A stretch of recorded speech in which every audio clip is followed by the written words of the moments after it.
चली भैया सभी हम गायक मनीष मतलबी एगो एल्बम गावे जा रहा बानी जौना एल्बम के नाम बा मतलबी प्यार में बालूटल दिलदार चाहत बा।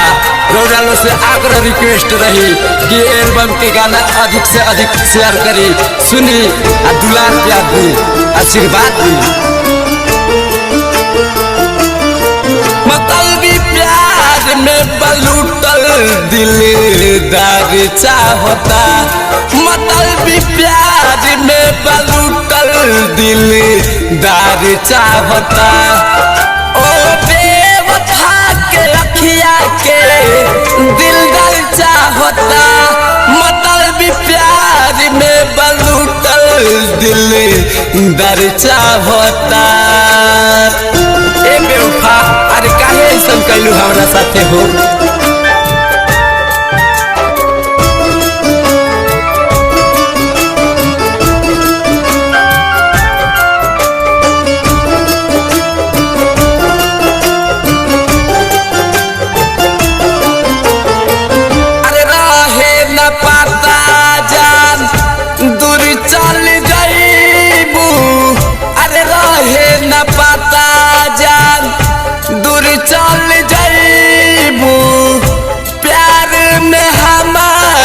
के पागल बनैबू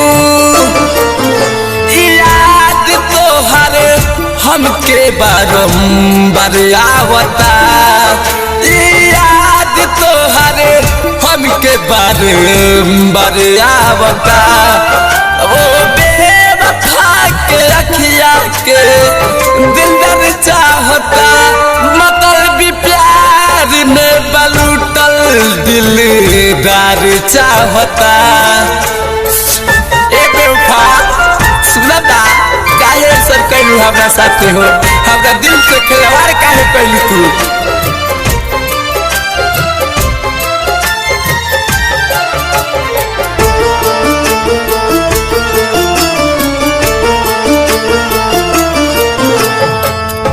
बेवफा हो गइलू तू तो चल गइलू दूरा बेवफा हो गइलू तू तो चल गइलू दूरा जिंदगी के सारा सपना कइलू अधूरा मतलबी प्यार में पागल बावे प्यार चाहता मतलबी प्यार में पागल बावे प्यार चाहता ओ बेवफा के अखिया के दिलदार चाहता मतलबी प्यार में बालूटल दिलदार चाहता।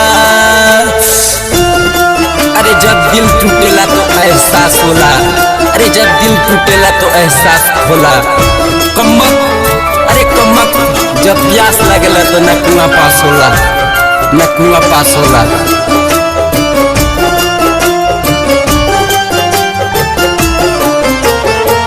मुकेश जितेंद्र जी के तू तो अपनैलू मुकेश जितेंद्र जी के तू तो अपनैलू मनीष मतलबी के काहे ठुकरैलू मनीष मतलबी मोहब्बत के इजहार चाहता मनीष मतलबी तो मोहब्बत के इजहार चाहता ओ बेवफा के अखिया के दिलदार चाहता मतलबी प्यार में बालूटल दिलदार चाहता मतलबी प्यार में बालूटल दिलदार चाहता मतलबी प्यार में बालूटल